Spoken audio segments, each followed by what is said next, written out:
I don't care how good you are. I don't care how talented you are. I don't care how much you work on yourself. There are some times when things aren't going to go right. There are times when anything that can happen will happen. Life happens. The unexpected, the uncalled for, the unintentional. We've been damaged emotionally, damaged spiritually. It may be your business. It may be your heart that is broken today. It may be the number in your bank account that is screaming, "You are broke." You can break physically, you can break mentally, you can break your heart, you can break your spirit, and all of those are gonna leave a mark.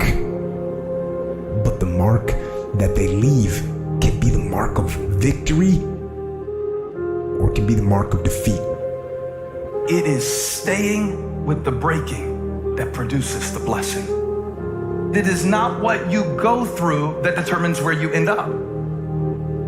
It's who you listen to. Because I think right now, you are walking through a valley between two voices. One is wisdom, one is worry. One is gratitude, one is grumbling. One is blame, one is faith.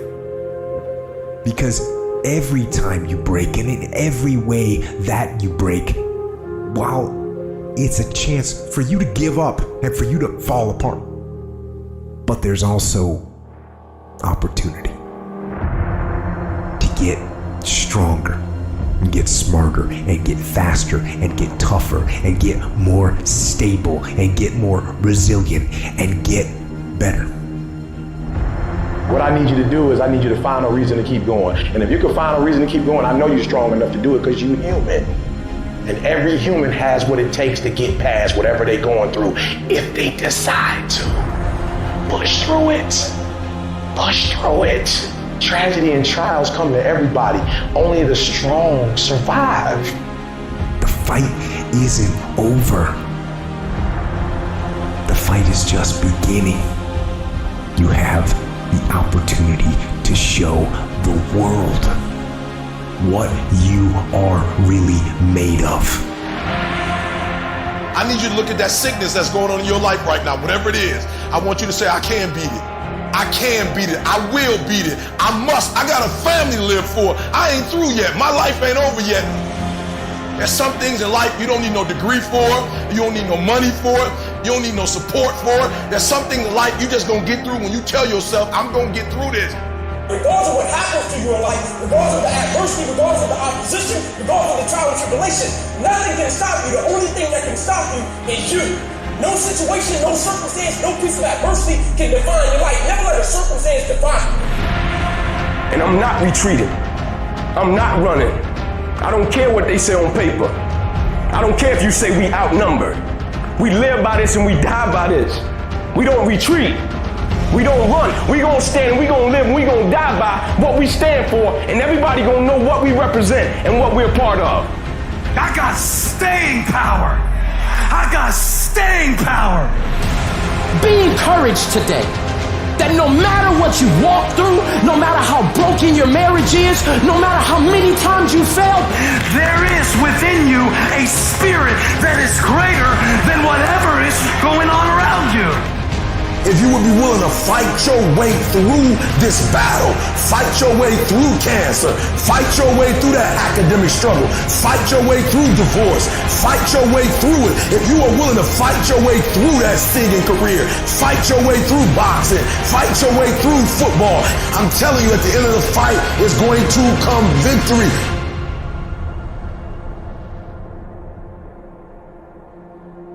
And as you crawl up and out of that dismal and wretched place, as you rise above what you were, and as you take the form of who you are supposed to be, you will see that in the very act of standing up, in the very act of fighting on, you will become and you will remain unbroken.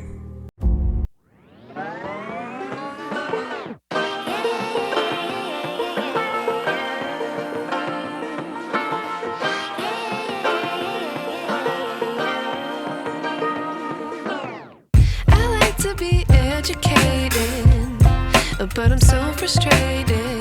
Hello to my loneliness. I guess that ignorance is bliss. Take me back to before the new.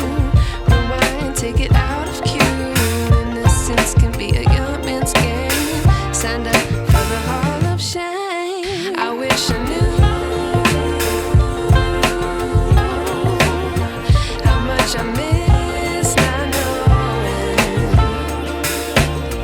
that we're all screwed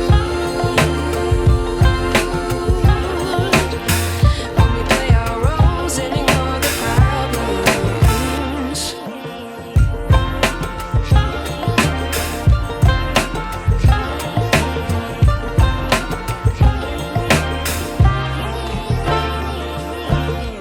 I like to be away in my patience. Stay up, I feel so outdated. How can we look the other way? Sun is out, but the sky is gray. What would happen if I took a chance? It's always hard at first glance. I don't wanna, but I know I gotta do it. The truth is hard to swallow, I think I'll chew it.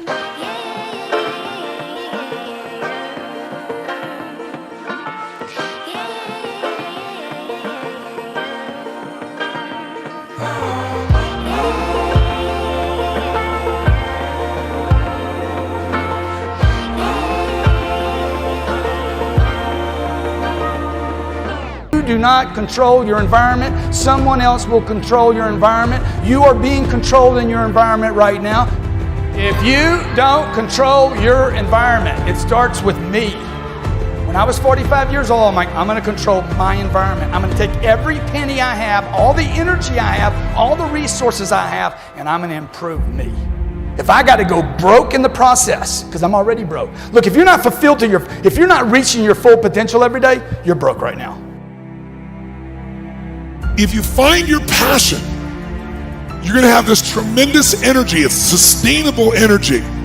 But momentum requires you always do the next thing to keep the momentum going. If you believe in what you're doing, that's fuel. It adds more fuel to your fire. You got to keep going. You got to keep pushing through. You got to keep persevering. Because at the end of the day, when you do, and you do, and you do more, you will be amazed at how the universe conspires to help you get to the place that you wanted to get to. So believe in you, block out the shade, and let your sun shine on through. Because it's on you to be you. And the reason you get yourself in a passionate place is so that you change your life, and the only thing that changes your life is making a decision. So while you're in this passionate state, that's where you make decisions. The only way the commitment and the energy and the momentum continues is if you take immediate, massive what, my friend? Massive action is the cure-all.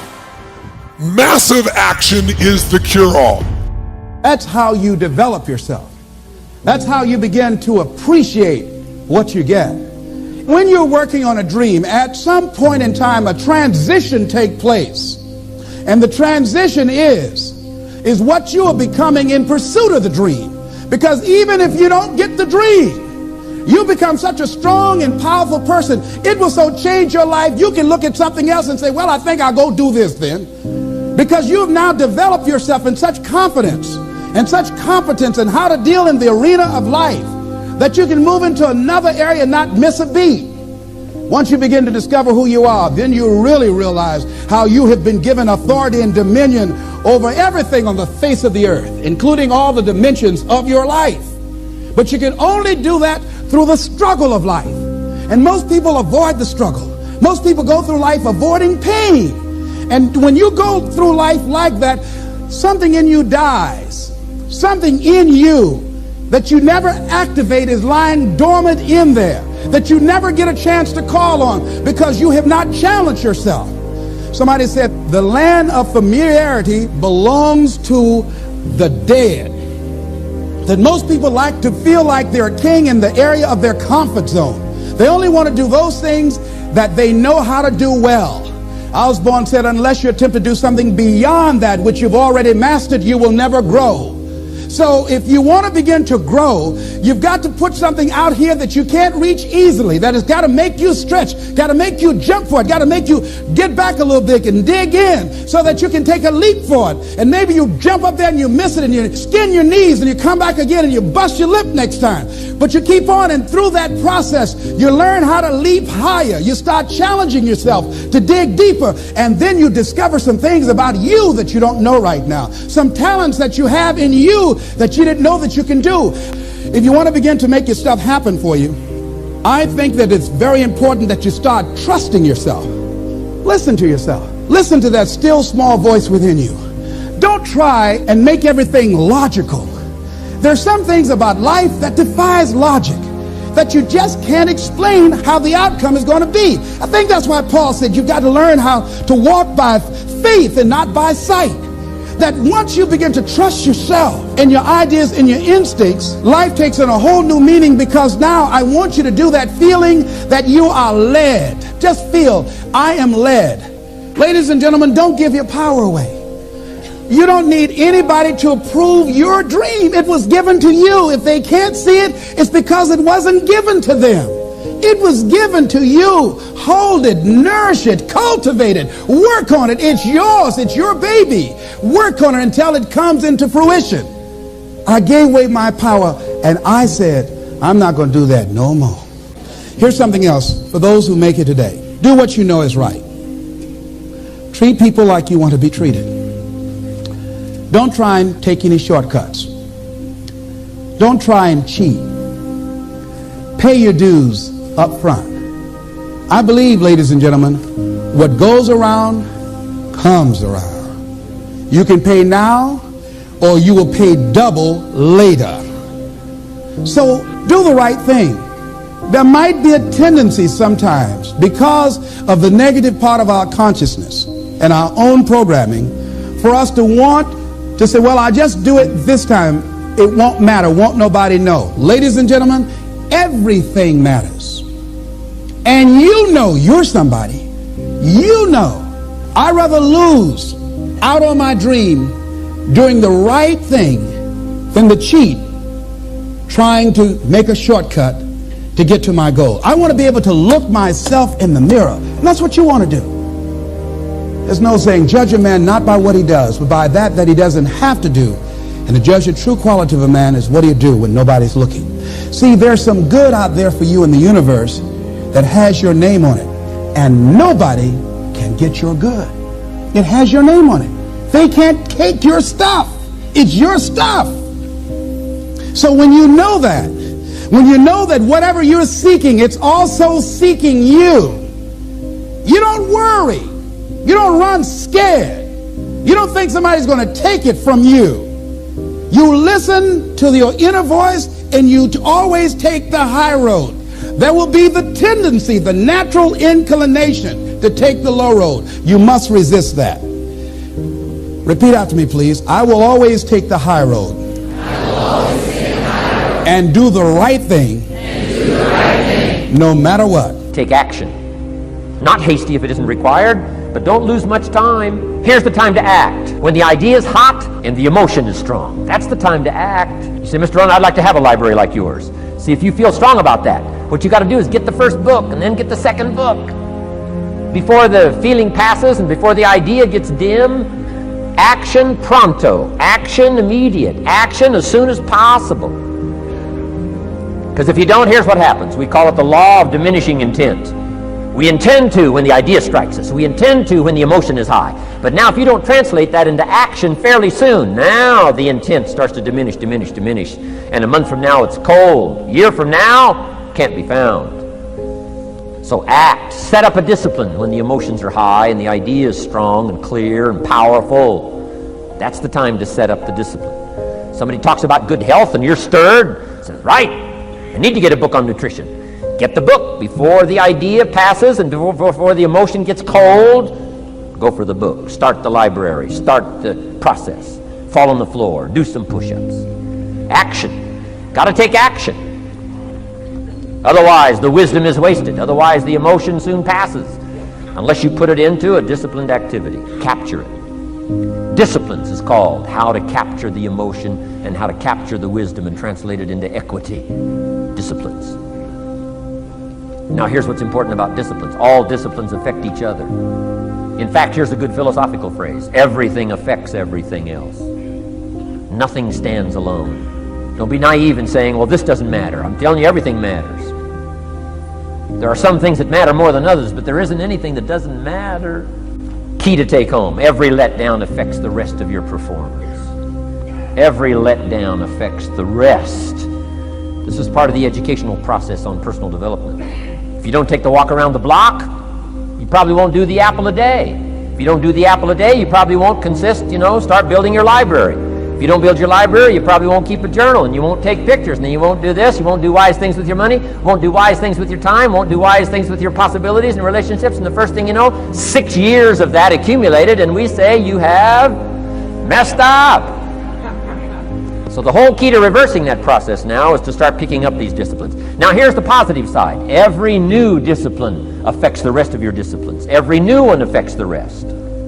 That's why action is so important. The least action, the smallest action. Take it. Because when you start accomplishing and the value starts to return from that one action, it'll inspire you to do the next one and the next one and the next one. You start walking around the block, it'll inspire you to get an apple. Get an apple, it'll inspire you to get a book. Get a book, it'll inspire you to get a journal. Get a journal, it'll inspire you to grow, develop some skills. All disciplines affect each other. Every lack affects the rest. Every new affects the rest. The key is to diminish the lack and set up the new. And you've started a whole new life process. Also, one more thought on discipline. Here's the greatest value of discipline. Self-worth, self-esteem. People are teaching self-esteem these days, but they don't connect it to disciplines. The least lack of discipline, and it starts to erode our psyche. One of the greatest temptations is to just ease up a little bit, right? The slightest lack of doing your best starts to erode the psyche. Instead of doing your best, doing just a little less than your best. Sure enough, you say, well, it's just going to affect my sales. No, it's going to affect your consciousness. It's going to affect your philosophy. Now you've begun in the slightest way to affect your own philosophy. Here's the problem with the least neglect. Neglect starts as an infection. And if you don't take care of it, it becomes a disease. And one neglect leads to another. And the worst of all, when neglect starts, it diminishes our self-worth, our self-confidence, our self-value. You say, well, how can I get back my self-respect? I'm telling you, you don't have to go to 29 classes. All you have to do is start the smallest discipline that now corresponds to your own philosophy, like I should, and I could, and I will. No longer will I let neglect stack up on me so that I will have the sorry scenario 6 years from now, giving some excuse instead of celebrating my progress. That's the key to discipline. Okay? Let's get kids involved in the least of disciplines. One more, and then one more, and then another one, and then another one, and then some more. And the first thing you know, you're starting to weave the tapestry of a disciplined life into which you can pour more wisdom and more attitude and more strong feeling, more faith and more courage. Now you've got something, a vessel in which to put it, and now the equities start to flow. And the early return, I'm telling you, if you'll start this process, the early return will have you so excited, you'll commit yourself to this strategy for the rest of your life. You'll never go back to the old ways. Join a new crowd, join a new group. The disciplines to do it, take action. I recommended the last time I was here the little book, Richest Man in Babylon, and I said I've lectured now to over 3 million people in the last 33 years, and I've recommended this little book to almost all of them, I think. Guess how many have actually gone and got this little book? Answer, very few. My best guess is 10%. Such an easy thing to do. In that last seminar, right, I suggested this little book, number one, is easy to find. Number two, it's easy to buy. The most you can pay for it, $6, $7, $8. You can borrow that from your kids.